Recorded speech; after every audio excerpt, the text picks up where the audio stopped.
Oh, we did it. We made it. We, It's we made Friday. it. It's Friday. It's a short week because we just podcasted on Sunday. That's So true. short That's true. turnaround for us. It was a short turnaround, and we were a little delayed because I prepped for the wrong topic. So, We're okay. We're okay. We're okay. Yeah, happy Friday to you. yeah. It's it's a big weekend in Las Vegas. How so? Taylor Swift. Oh, there you go. Oh, that's awesome. Yeah, Yep. I'm going to the concert tomorrow night. there you go. And who's Um, your date? Marie. Nice. Yeah, Marie's my date. I'm her date, to be honest with you. Yeah, yeah, yeah, So yeah, we're kind of excited. yeah, Been waiting for this for a long time. I know that in the one podcast we did with Ron, he asked us what our music we listened yeah, to on the yeah, ride, and I mentioned it was Taylor Swift, and yeah, so and he yeah, was kind of surprised. yeah.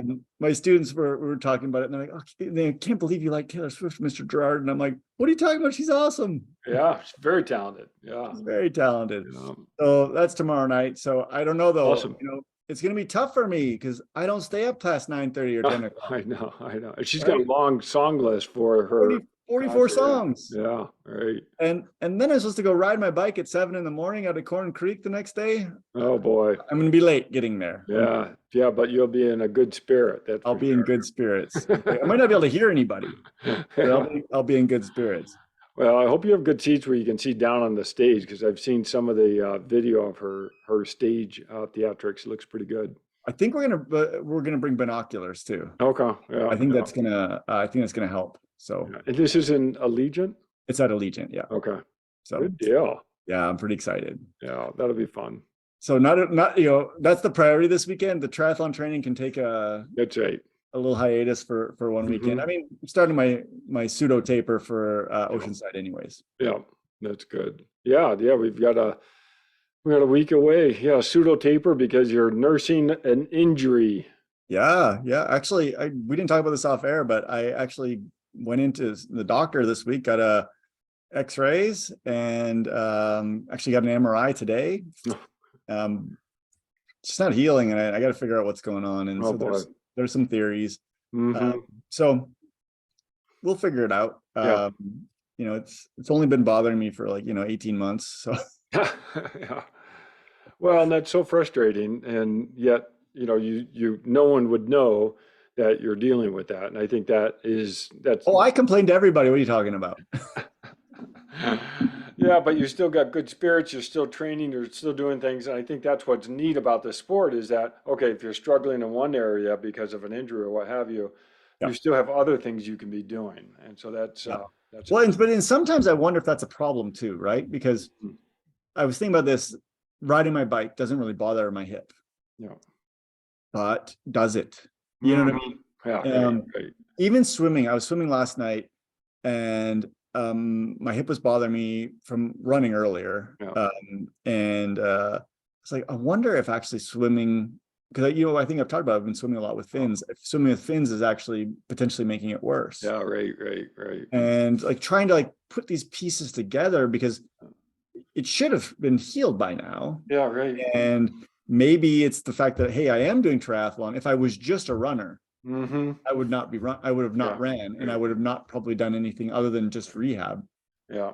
But instead I'm still biking and still. Yeah, but I don't think it's that you're a triathlon because you still did rock and roll half, which you should not have. I didn't do the half. I did 10K. Yeah, still same thing. And And I saw your comment on Facebook that you and another athlete could walk, shuffle the run, and I'm like, that's why he's injured. Exactly. The problem is real in reality. I like doing stuff. Yeah, right. I live to do stuff, and yeah, you're 100% right. Is even doing Zwift Wathlon, and this week was the finals for the WTRL year. Yeah. And I mean I went all in, right, as hard as I could go for the 40 minutes of the race, and but I would almost, this is going to sound horrible, I'd almost rather do lots of little things and things I really enjoy, and then not worry about if it hurts, it hurts. And even we talked about the ride last week, the Death Valley ride. Yeah. That probably wasn't the best thing, but mentally it was, right? Yeah, right. and so there's always going to be this balance between what you should do and what you shouldn't do. Yeah. Well, And life's short. I mean, yeah. how many more years can we actually do this stuff? Well, it's funny you say this because actually I'm putting together my piece for our Las Vegas Track Club newsletter, and one of the things I'm talking about is success. And sometimes we set out in a season and we want to say success is going to be a PR or it's going to be some achievable time or distance or performance. And that's not always the case. I mean, success is we're able to go out and still exercise, Yep. and we should relish in it. We should really enjoy that ability to go out. And that's what I'm hearing from you is that you just enjoy doing the exercise, you enjoy doing the training, whatever you can. You're not shooting for a PR, especially if you go to Oceanside. You're just looking to be part of that event. Yep. And I think that is really a high level of athlete to be able to approach it like that. So really good stuff. Because I literally could care less what Yeah. time I have. Yeah, right. I really could. I could, like, if you said, "Hey, Ted, you're going to do like Oh, 6 hours," I'm like, "Oh, whatever. I don't yeah, care." Like, I right. really don't care. I want to be Yeah, part of the yeah, day and the weekend, yeah. and because I love that. That's my element. Those are my people. Yeah. Well, and the funny thing is, a lot of times we say, "Oh, I don't want to do this time because someone's going to see." Nobody remembers. Yeah. The only person that So, remembers is you, that's right. That's right. right? So, And if you go into it with the idea that you're mhm, truly are going there just for the experience and to have yeah, fun, right. You can. and then it truly doesn't matter. Oh, Now, there's been times when I've went into a race a little bit injured and it did matter, mm-hmm, and then became a negative. mm-hmm, But once again, over the years, I've got to the point where it's like, okay, like I'm not, and we've talked about this before. If yeah, you're not 100% going into a race, it's right. okay still to do the race Yeah, that's right. and just to experience Mm-hmm, the day. And because I could have got my money back, or yeah, I could have moved this race, mm-hmm, um, deferred it, yeah, but I chose not to because I love Oceanside. yeah, right, right. So No, that's I love it, and I totally appreciate that approach. Racing's sake. I mean, just enjoy it and enjoy the experience, enjoy the community. And it's not always about what place you finish or what time you finished. It's really just about the success of participating. And, there's very few people that can do what we're talking about doing. And, people listening to this podcast are in that, same boat that they're doing things that a yep, lot exactly. And we do. should celebrate that Yeah. always. Mm-hmm. And I think sometimes, and I've talked to a lot of people in the triathlon world, and they get so caught up on the time Yeah. Mm-hmm. and or the place. Mm-hmm. And I used to be like that. I did. Yeah. Yeah. And the truth of the matter is, if I'm 100% and have had a great build Yeah. and everything's been going, then yeah, I'm probably going to be Mhm. more concerned about Right. that. Mhm. But if I know, like in my heart of hearts, I'm not there, it's Mhm. okay. Yep. And even during like, I've worked with a lot of people that they get sick or something, and they miss 2 or 3 weeks of training, that were big time, an important part of the training build, and they don't do well, and they Mhm. get disappointed, and it's like, Yep. well, Yep. you got sick, or you are what you are, and you Mhm. should celebrate it. Mhm. And Yeah, yeah, and same thing with training, just that. I mean, you do what you can do for your training and don't get down at all about, well, that was a tough run or what have you. yeah. You're out there training and you're doing it. It's hard, John. Like, Yeah. it's hard when you can't do what you want to do. Like, I'll give you an example. Like, just before we got on this, I got my treadmill over here. I'm walking uphill on the treadmill, Yep. right? Mhm. Because that's what I can do. That hopefully is going to help give me a little something. Yep. And then I went and jump rope because jumping rope doesn't bother me. But I Yep. can't. I was going to run today. I'm like, what? It's not right. Like, I'm not there. Mhm. Yep. And what's going to help me get there is not necessarily the thing I enjoy doing, right? Because walking on the treadmill uphill is honestly not very fun. That's right. But Uh, anyways, yeah, I think it's great. yeah. Well, and Thank so you. given that, Yep. topic tonight is how to not get injured. Exactly. It is not to get injured. We're going to talk tonight about bicycle safety while training. Yeah. And the bicycling comes with an inherent risk. And bicycling outside especially comes Yeah. with an inherent risk. And more and more people are out cycling. Mm-hmm.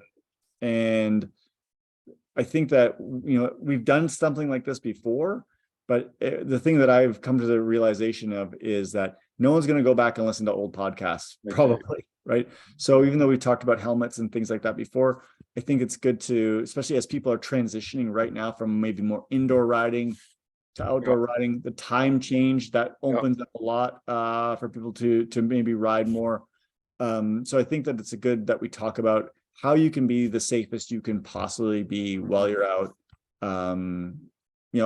putting in miles on the road, which I encourage everyone to do. Yeah. Well, and to preface this a little bit, I always kid around, and I don't like to kid about it, but it is almost true. Is there's two kinds of cyclists: those who have crashed and those who are going to.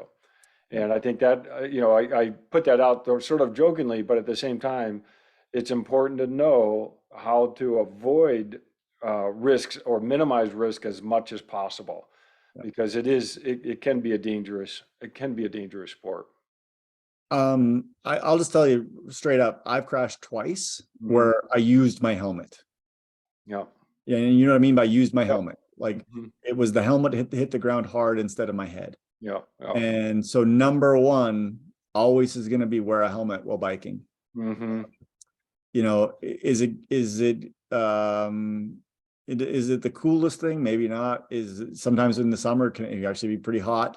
Yeah. Um, but it's just to me it has to happen. And even if it's a short ride, you got a 3 mile ride to the pool, for Yeah. example. I just don't think it's ever worth the risk to not wear a helmet. It's kind of like I wouldn't get into a car and not put the seatbelt on. Yeah. Right. Right. Right. It's as simple as that. Yeah. No, I've had bad crashes. I've been hit by cars, and always wear a helmet. Now, interestingly, back in the '80s, that wasn't the norm.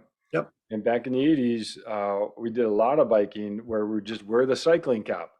And it really wasn't until I believe it was Greg LeMond won Tour de France, and he wore his helmet for the time trial, and all of a sudden, it became something that really people started to pay attention to.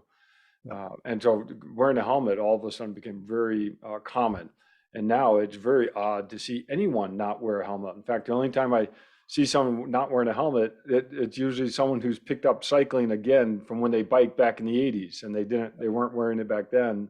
But everyone wears a helmet now for the most part, which is good for in terms of road cyclists. There's Yeah, some, I think the commuters are the ones that yeah, oftentimes see still not wearing them. And for us around UNLV, a lot of times students that are commuting, yeah, they're not wearing helmets. hmm, I always pull them yeah, aside when I can and yeah, tell them, I've even donated helmets to people. yeah, Yeah. So I guess the next step then, because I think we're in agreement that as triathletes, most of us are going to wear helmets. Then yeah. the next decision is like, what helmet should you buy? And what level of investment should you make in a helmet? Mhm, And, how do you decide which helmet? So mhm, John, let's talk about maybe 10 years ago. yeah. And how would you decide what helmet to wear? Oh, you know what? It's always my pocketbook is always a factor, unfortunately. But yeah, even going back 20, 30 years, the helmets back then were in essence single crash helmets. They were styrofoam with, so, a net over the styrofoam to hold the styrofoam together in case you did crash. And so I think now, though, I do look at the safety ratings of the helmets, and I look at the ventilation that a helmet gives because we're here in Las Vegas. But yeah, it's a combination of financial decision, the safety rating, and the ventilation for me. How about Yeah, you? no, at first it was ventilation. Hmm. Like when I first started cycling, because I wanted, like, it's hot here, right? I wanted good ventilation. I really wanted always white helmets because Hmm. of thermal heating. But then, when I was privy to that, Virginia Tech research, and we're gonna talk about, now for me, number one is safety, right? Because that's really what's the job of a helmet, Hmm. right? It's to help keep you safe. Yep. So I think that when we look at that, we should really pay attention to the helmet rating. And we can talk about, I'd like to obviously talk about obviously the Virginia Tech, Mm-hmm. what they do for what they do for helmet safety. Yeah, why don't you go ahead and describe that program? Yep. So, y'all seen like, the crash test, dummies in cars, and basically what Virginia Tech has done, they started it with football. So they got a pretty big grant from, I think it was pretty sure it's the NFL, Yeah. to study how well a bike helmet will do in a crash. They do hockey helmets, they do lacrosse helmets, they do motorcycle helmets, they do all sorts of helmets, and they run them through these different tests basically, or crashes, and see how well the helmet performs, and then they give it a rating, and they give it a rating out of stars. So this is a star rating. So 5-star rating is the highest, and they, I guess that's the best way to put it. Mm-hmm. Yeah. Is, and for me, like now, like I would not buy a helmet that's not a 5-star helmet. Mm-hmm. And for me, even though it's a really expensive helmet, I just bought it. It's still in the box. Yep. This is the #1 rated helmet by Virginia Tech, and Nice. independently tested. Mm-hmm. It's the Giro Aero Spherical. It just came out this year, like in January. Yeah. And I have not ridden outside since that came in, but that'll be for sure my next ride, and all subsequent rides will be in that helmet. I had now the #3 rated helmet before, Mm-hmm. but it's getting old, and I also, really, helmets have a lifespan, especially in the heat, from my understanding. Right. Because it actually, the styrofoam and the piece in the foam underneath it can break down. Yep. So for me, it's like every 3 or 4 years, I want to get a new helmet anyways. And also technology gets better. Yeah, that's right. Right. So this Giro Aerospherical has, like, right now, the best technology. Mm-hmm. The nice thing that they also do at Virginia Tech is they measure it for spin. So a lot of brain injuries are actually caused by spin of the brain inside. It's not just the direct impact. Mm-hmm. Or even, we call it the coup and the counter coup, like the brain actually sliding forward and back. Right. It's actually the rotational. And so these new helmets actually are doing really well in rotation. Mm. So if you want to look, and we don't have to look on here, but if you want to look, you can go to Virginia Tech, or just type in Virginia Tech helmet ratings, and you can find the ones on bicycles. So right now for road helmets, there's a lot of 5-star rated. I'm gonna Like put that in. a lot of 5-star rated helmets. And they are also ranked. So the 5-star means they're great, but they're also ranked within that. And like the helmet I bought, I actually got it on sale for $225. Nice. It's, MSRP is $300. Mm-hmm. But I can tell you, so like on the road helmets, the top 3, the first 2 are $300 each. The first 2, the third one is the giant Rev Comp MIPS. It's only $65. Yeah. There you go. So, and like the #5 one is the Laser Tonic. It's $80. Mm-hmm. So, I'm choosing to spend more money because I want for me, like, this is the most important thing. Yeah, right. But it doesn't mean like you have to. Like, once again, if I wasn't, if I was a little bit more cost conscious, I'd go for that $65 helmet and understand that that's the third best out of hundreds that they've tested. Well, that's good. And we are not sponsored by Giro. We're not, Nope. we have no financial connection. No, and really, and it's the same thing with when you look at Virginia Tech, they're not sponsored by any of these helmet companies either. If anything, they get their money from the NFL, right? And so really, they've got no dog in the fight as far as bicycle helmets, as far as I've been able to ascertain. Oh, that's good. Well, and that's, that's good to have a resource like that to be able to just evaluate, and the type of test that they do is a mechanical test. So there's really known information that you're getting from that type of test. So that's good to be able to look at information like that. And they publish their data. Like you can Hmm. actually get in and read their papers and read the data if you want. I mean, for me personally, I'd rather just trust that they're going to give me the ratings properly.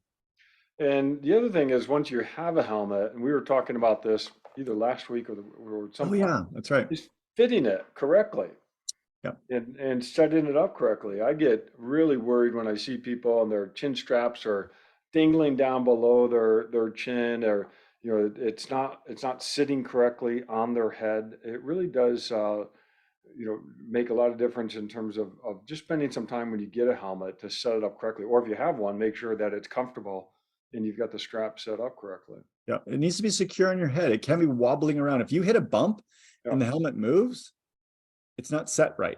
Right. Hmm. And like you said, there's a few things we can do. There's the chin strap. So as far as tightness, like under your chin, but there's also V's underneath your ears Hmm. that should be set to the right level as well. They shouldn't be on your ear. They should be just below your ear.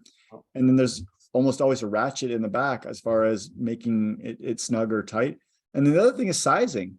I've seen people with too big of helmets. Yeah, right. Right. And, that's part of the problem is that we have many different head sizes.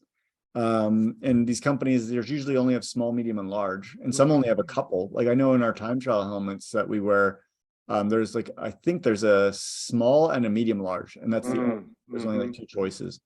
So, but that being said, that ratcheting is an important piece to make sure it's fit snugly. Yeah. All right, I'm buying the Giro Aero Aries right now. You got I me hooked convince on you. it. Yeah. Wait till I get you the coupon. Well, my helmet that I have is probably 4 years old. So Yeah, it's time. Yeah. All right. I'll let you know the top secret way to get it for $225. okay. I won't press. Don't press buy. Okay. Go ahead. Do we have more on helmets? Oh, next thing. If you've crashed in your helmet, yeah, it's time to replace it. it's time to replace it. Yeah. Okay. I mean, obviously, if you're just stopped at a light and you fall over and you bang, Yeah. like that's different, right? But if you've had a significant impact on it, Yeah. many of the companies have crash replacement programs. Okay. So when I crashed several years ago in a Giro helmet, they offered me, I think, $100 off Okay. off a new helmet. Mm. You depending on their warranty or whatever, there are some companies that have crash replacement, so you may want to look at that too. Well, and if you keep dropping your helmet too, That's the other thing is be careful with your helmet, Yeah. right? I know, like for example, people that travel to races Mhm. sometimes they'll just throw their helmet in their bag or throw their helmet in their bike bag Mhm. and not think about it. I actually have a helmet case Yep. for my helmet, so because Yep. I don't want it damaged when I travel. Because Mhm. if you think about it, if something gets put on it and there's compression on it for a long period of time, it can actually it can break. And I've seen broken helmets like that. People getting to a race and their helmet is broken. Mhm. So protect your helmet and don't just throw it around and bounce it around. And that's not what you want to do. No, that's your protective gear from a brain injury. Exactly. All right. Let's move on. So next Okay. one I want to talk about is checking your bike. Mhm. Like you should check that your bike is working optimally. Yep. There are many if you're not comfortable with it, there are many mechanics that will do a bike safety check for you for free. Or at least historically they've done these things. So you just bring your bike in, it's like, hey, I just want to make sure my bike is safe. Mhm. Right. Yep. So and normally what they're looking at is are the brakes working properly? Mhm. Right? Are the cables that you're using with your brakes, are they working well? And then some people will even do they use like vibration to tell if the frame is cracked. Yeah, that's right. Right. And so I'm not saying everyone's going to do it for free. Some might charge you something for it. But I still think that at least once a year, you should have, if you don't do it yourself, Right. you should have somebody do a bike safety check for you. Yeah, no, that's a good idea. And minimally, before you're going out for a ride, just look at your tires. Yeah, that's the other tires. I forgot that one. I can't tell you how many times I'll just sort of spin the tires and I'm like, oh wow, look at that spot. That is almost going to blow out right Yeah. there. Time to change it because the last thing you want to be doing is riding, have a flap, have a tire blowout, and then all of a sudden that is a chance to really lose control of a bike, especially a front wheel. I've had it happen to me. I Yeah. literally was just doing a little U-turn. I was doing some hill repeats. Mm-hmm. Got to the bottom, did a little U-turn, Yeah. and I didn't recognize my front tire had blown out. Yeah. And I went to turn, instantly down, hurt. I think that might have been the start of all my hip issues. It Yeah. was like That's right. 5 years ago, Right. but I landed really hard on my hip Yeah. and my elbow, Mm-hmm. and it was like less than a week from a race, and I Yeah. ended up having to not race.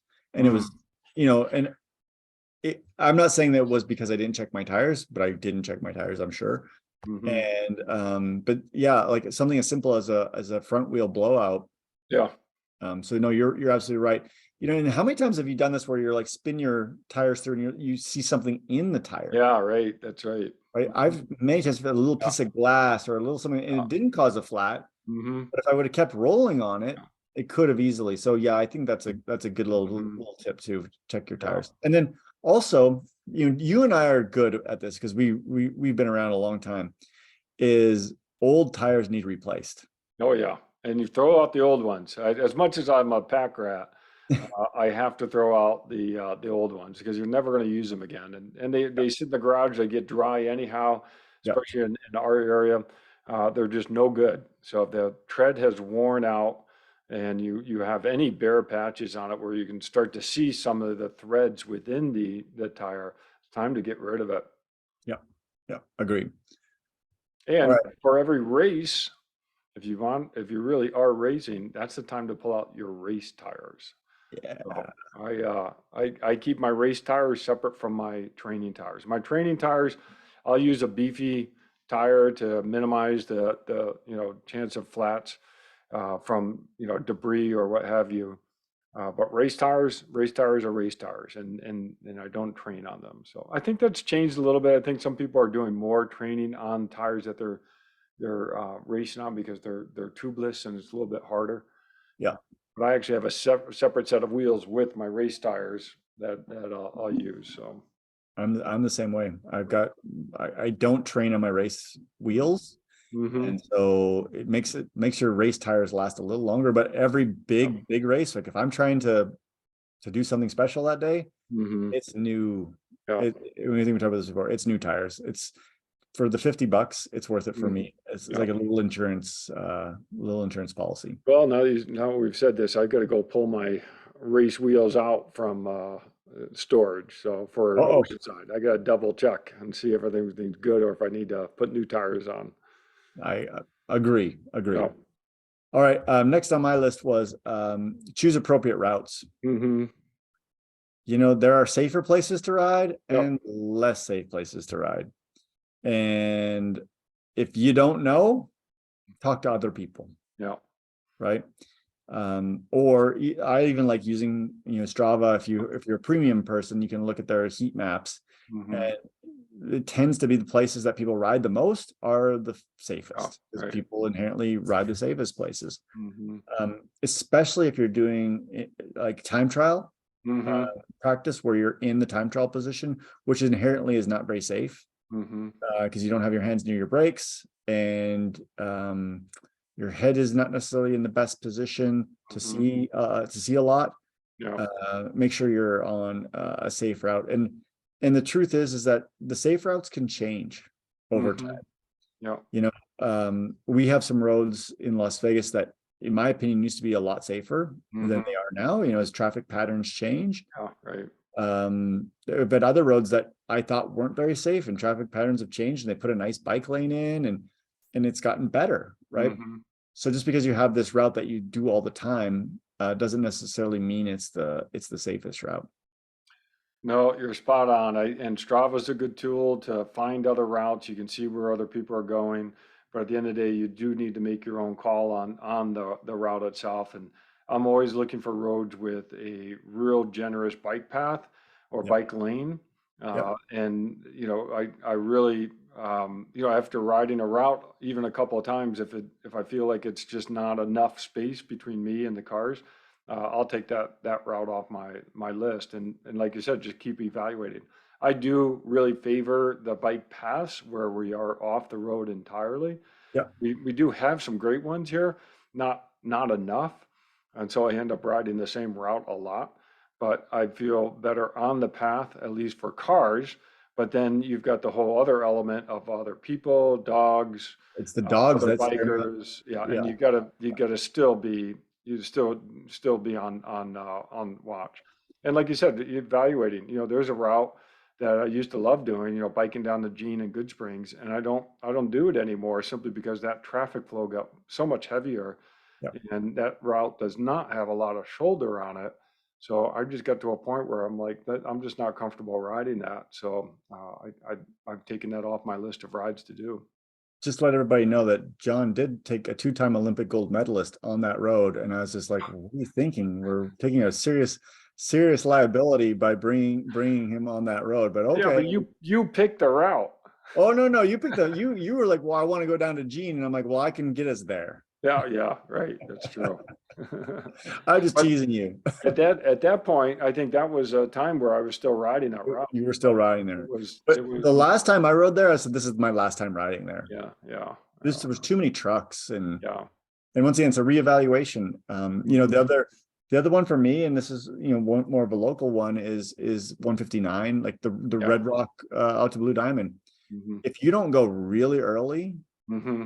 it on the weekend, and the Yeah. weekdays it seems like it's fine. On the weekend, if you don't go early, Mm-hmm. it's just car after car after car after car after car, Yeah. and so many people are not paying attention. They're Mhm. sightseeing, and that's fine. Like, for me, I'd honestly rather go on the freeway out to Mm-hmm. my side of town, out to Indian Springs, Yeah, right. because I have a 10-foot wide bike lane or bike, Yeah.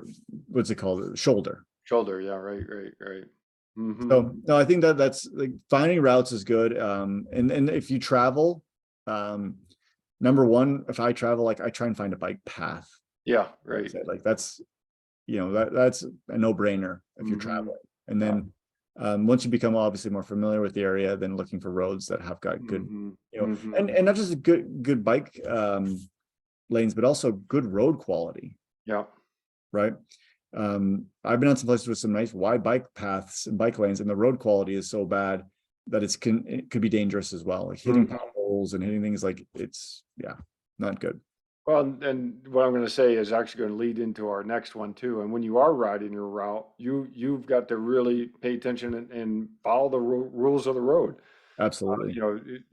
Being on the road, we do have a responsibility to be predictable and to follow the same rules as cars do. And when we start, breaking, I saw someone who was, crossing an intersection, busy intersection, and basically ran the red light and got the bike in the middle of the road at the median.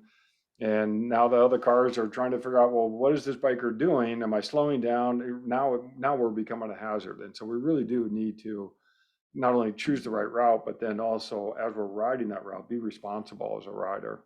Yeah. Well, and as we're talking about the traffic rules, I'll actually sometimes be completely honest, you break some traffic rules, but I'll do it in a way to be more safe. Mm-hmm. And so, for example, if I've got to make a left-hand turn on a busier road, busier intersection, I'll actually go straight. Mm-hmm. Not really breaking the rule. I'll go straight and then stop and then go across. Yeah. Does that make sense? Right. Yep. Rather than get into that busy left-hand turn lane. Yep.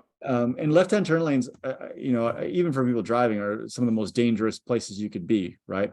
Mm-hmm. So ultimately, making a left-hand turn, sometimes it's better to go straight and then straight again. Oh yeah. Well, I did a lot of biking in New York City. I broke a lot of rules, so and with the mindset that I was trying to be more safe and because there are times I always say I follow probably 90% of the rules, and the ones that I do break is really to try to put me in a better spot, so I'm not at risk myself.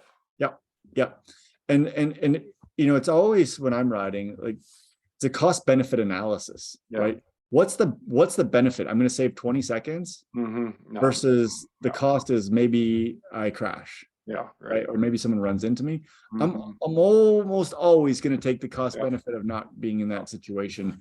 Many times in my brain, I'm calculating, especially when I'm commuting, Mhm. I'm calculating, okay, well, what's the safest route? Yeah, What's the right. safest road here? That road might be a little bit faster Mhm. and surface might be a little bit better, Yeah. but it's not the safest. No. And I can tell you, like, as I'm getting a little older, I'm tending to go the safer and safer Yeah, route that's right. That's right. and taking less and less risk. Mhm. So, okay, good. Um, Next one, be visible. Yeah, Okay, lights, John. You ride with lights? all the time. Yeah. Yeah. I actually hate it when I forget my light. Yeah, yeah, right, right, You got to take right. them off Or and it's charge them not all the time. charged or yeah. Or I forget to turn it on when I leave. Yeah. And then I'm like, I'm halfway home. I'm like, oh my gosh, my light's not on. Even Um, when I'm riding on the bike path, I like to have my lights, both my front and my rear light on, because you never know if someone's coming the other way, or well, but I mean at the same time, it's just good to be visible to everybody. yeah. Yeah. So number one, lights, right? Mhm. Flickering strobe lights. I have this light. It's such a bright front light, and I Yeah. only usually when I'm commuting in the winter use it Hmm. because you get coming home around dusk, Yeah. and man, it kind of blinds people a little bit, Yeah. Yeah. and Right. I'm Right. kind of okay with that, Yeah. right? Like I can see this light. The road signs got reflection on them. Yeah. Yeah. I can see when I'm going, it's like 200 meters away. I can see That's this thing great. is reflecting off. And I'm like, that's exactly what I want around dusk. Yeah. Is it so? It's a rechargeable battery, or Yeah, do you replace? it's Okay. rechargeable. Yeah, that's And nice. it only lasts maybe like 90 minutes or so when it's on the Yeah. brightest, but Hmm. that'll get me home and I Yeah. can recharge it again. And Hmm. so I'm a big fan of that. The other one that I don't have, but it's on my list and I gotta buy it is the radar. Oh yeah, yeah, right, right. Do you use the radar? I don't, and I've wanted to get that as well, but I haven't. I watched a YouTube on it. There was another company coming out with one, Brighton or whatever it is. Mhm. It was on YouTube like literally yesterday, and then they were Yeah, comparing it to the Garmin, and there was like basically a side by side. yeah. And then I really saw the benefit of that Garmin and buying the Garmin one, even though it's a little bit more money. Hmm. Um, I just like that's got to be a purchase I Yeah, have to make. And they were saying like once you have it, you like be thinking that why didn't you have this before? yeah, right, right. Um, Interesting. Yeah, it's I've biked with a bike mirror, yeah, and I don't have it set up on my glasses right now, but I have liked having a mirror. Sometimes I like even on the bike path, just so I'm not getting startled with someone coming up behind me. exactly. And and all of a sudden you're biking and someone's coming by you and no warning and uh Well, e-bike passing me no. no, well, that's true, right? The other thing with the radar, they were saying that is as more and more electric cars get on the road and you Hmm. don't hear them, Yeah. um, that's the thing. And obviously, if you're riding out in the wind, Hmm. you don't hear things either, Yeah, and right, so right. you can really get startled. Uh, Hmm. Well, so and oh, sorry, my window yep, went radar. Yeah, and with the lights, I actually always put it on blink mode too, oh man, unless I'm biking in dark, and the blink mode actually extends the battery out too, yeah, so yeah, and that's another thing. Like I'll replace those. I got I got to throw out my old ones to be honest with you. I just keep them. I don't know why. yeah, yeah. Maybe I'll get my Christmas tree with all bike lights one time. Nice. But every year or so I buy new rear light because Yep, yep, I want it to be able to last for a long ride. yep. Yeah. Well, and I actually always watch for sales, and I pick up one at a good cost. I just got two today, and they're just Yeah. sitting in my garage. So if my other light breaks, then I can just quickly switch it out with something else. So it's just good to have as something to back up, ready to go. Yeah.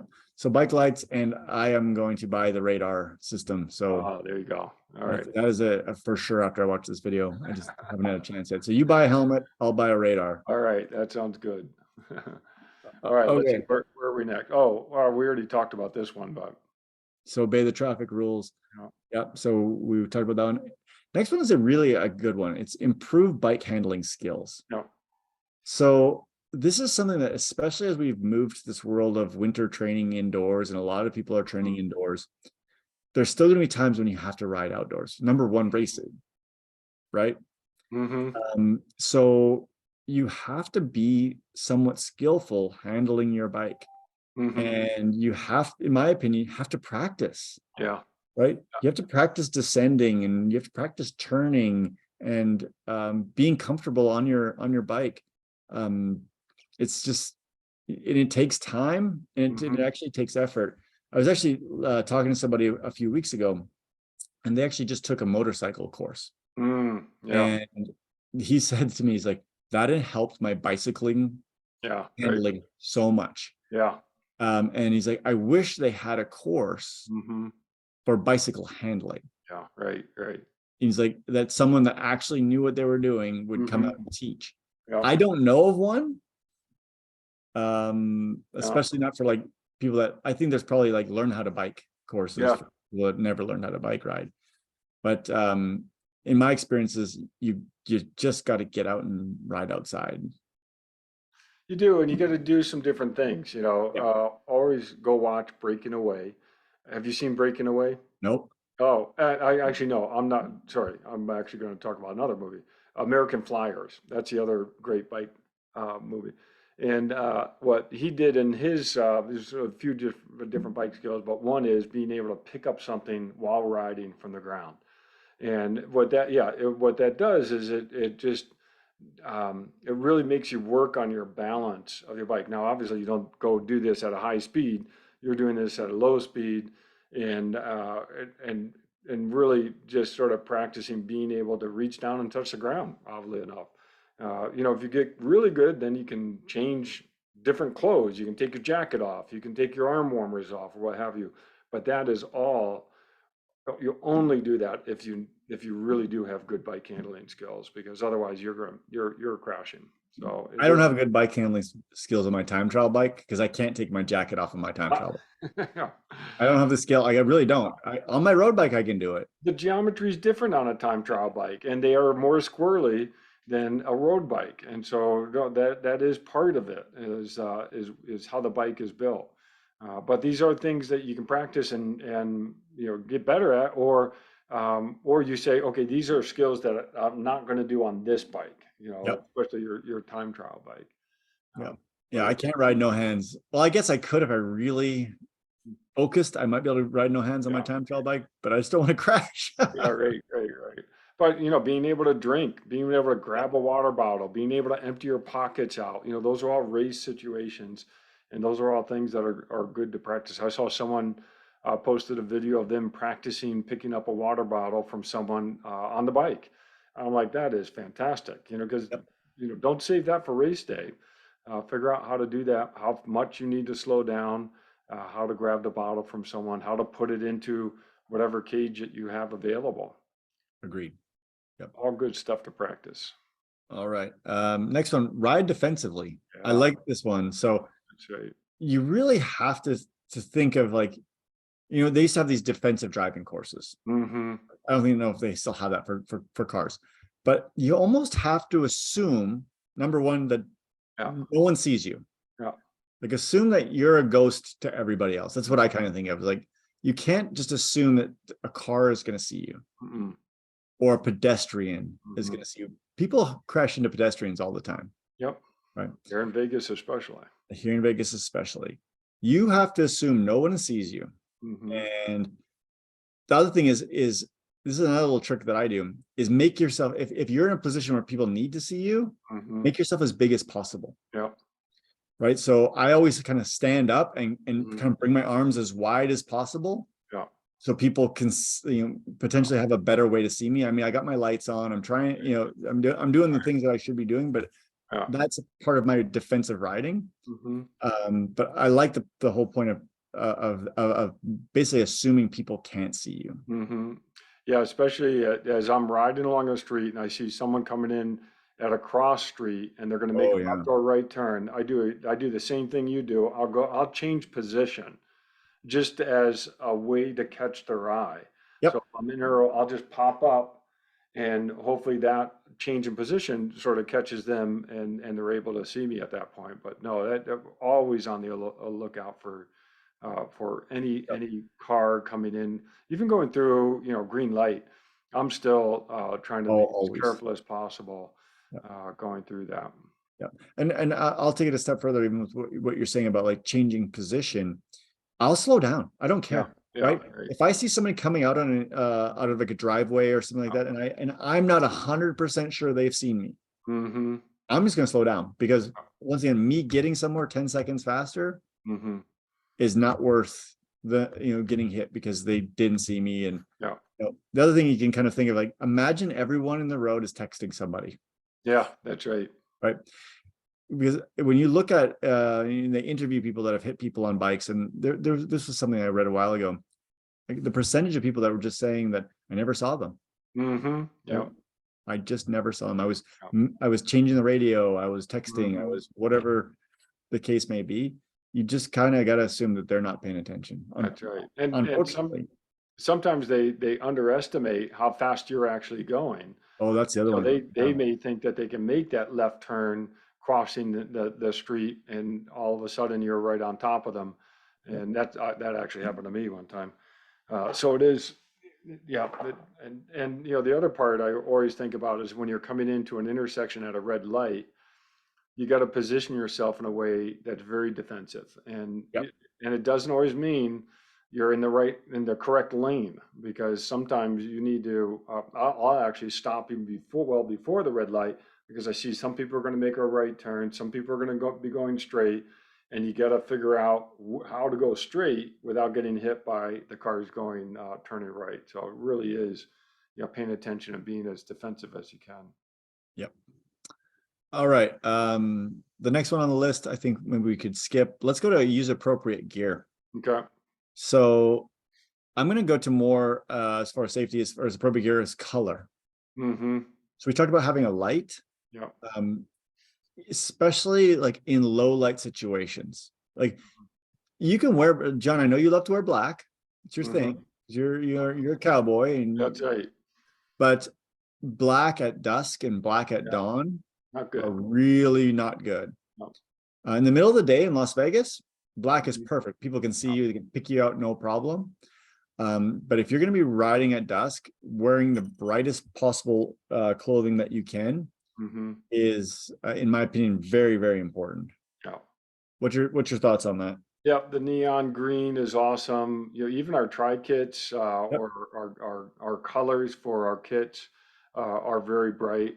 Yeah, anything to catch an eye. You know, anything that someone can see you and at least process that you're biking, and hopefully that reduces the risk of having you know, negative interaction with a car or what have you, or even you know, someone else crossing the street while pedestrian, or them walking or even running on the road as well. They need to be able to see you as well. Yep. The last one I really want to talk about is communication, Yeah, and communication with others, that they know where you're riding. yeah. Um, Secondarily, a tracker. Mm-hmm. I don't know about you, but like my wife's got me on a tracker. Yep.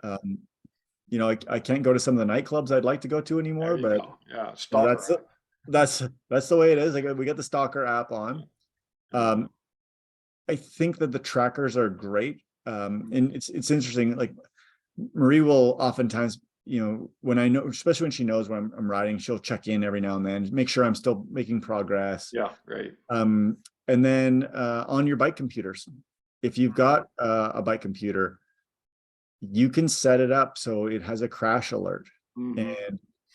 and you can dictate who it's going to send a message to on the crash alert. As long as you have cell phone coverage, it connects to your phone. Mm-hmm. As long as you have cell phone coverage, it will text. It'll text somebody that you've crashed, and it works. Yeah. I know it works Yeah. because one time, a few times, well, once I've crashed, or twice I've crashed, and it texted, I tried to text Marie. Okay. Fortunately, you have 30 seconds to turn it off. Oh, okay. So both times I crashed, I got to it before it Mm-hmm. actually sent the message. Mm-hmm. One time I didn't realize it was going off for some reason, and it actually, I kept pressing the wrong button to turn it off, Yeah. and it texts her, and then she calls me, right? Mm. And I pick up, I'm like, yeah, I'm fine. I actually just dropped my bike. Right. One time it went off, I lifted my bike over like a K-rail. Yeah, yeah. And it starts going off. Maybe it's a little bit of a pain in the butt Right. that it goes off, but having a designated person or Yeah, persons that if you crash, yeah. it's going to give you that. And I just found this out too, that once the alarm goes off, it actually on your bike computer will put a phone number. So if somebody, for example, you're unconscious, Oh, yeah. Oh, it finds you. yeah, right. They find your bike. It'll actually say right on the bike computer, Yeah. emergency contact. Mm-hmm. Right. So if you have any bike computer that's been pretty recent and a decent level bike computer, Mm-hmm. and I'm pretty sure Wahoo does this as well. Do you have it on your Wahoo? I'd have to check. John, you got to have it set up. You know, I've got the phone set up. I don't have my Wahoo set You up. don't have your incident detection set up. Yeah. Okay, so there's another, rather than buying a new helmet tonight, I want you to set up your incident detection. I want everyone to set up their incident detection. Yeah. This is so important, especially if you're in a bad crash and you're unconscious and you can't make contact. And even if you crash, like I said, even if you crash and you're out of cell phone range, the person that finds you can get that phone number for your right. And can potentially contact somebody for you, or if hypothetically the police and ambulance come, they have a way to figure out who you are. Now I always try and ride with my wallet, with my driver's license, and obviously that stuff's there, but my emergency contact's not on there. Yeah, that's true. It has who I am. I should probably put on there a little card, if you find this and it's on me, call Marie.